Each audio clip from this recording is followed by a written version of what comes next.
todos los valencianos que nos ha abierto sus puertas para rendir homenaje a nuestros familiares fallecidos. La asociación es una asociación independiente, ideológica y políticamente, y todos los grupos parlamentarios nos están acogiendo muy bien, muy amablemente. Somos un colectivo que ha sufrido y está sufriendo mucho. Muchos hemos perdido a familiares, otros han quedado con secuelas graves, muchos han perdido sus trabajos y otros han tenido que cerrar sus negocios para siempre. Y en medio de este panorama tan oscuro y doloroso, nos hemos sentido ignorados por la administración.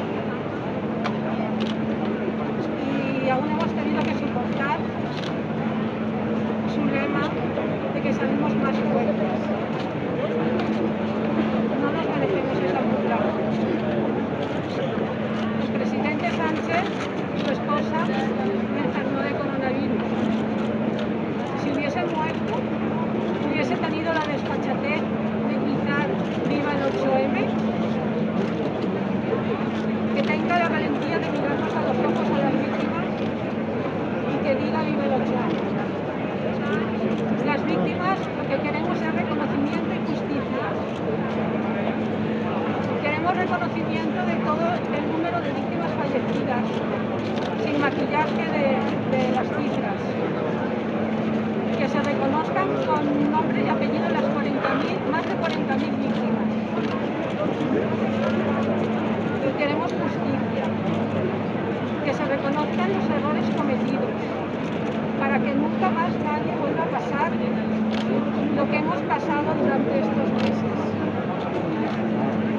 Y que se depuren responsabilidades. Y a la ciudadanía le pedimos que sea responsable y que tome las prevenciones adecuadas para no contagiarse de esta grave enfermedad. Muchas gràcies a tots. Molt bé. A lo que em preguntaves, avui no és dia de fer preguntes. Si vols, demà al matí ja se les responderé a totes. Sí, Vale? yo pensé que Gràcies.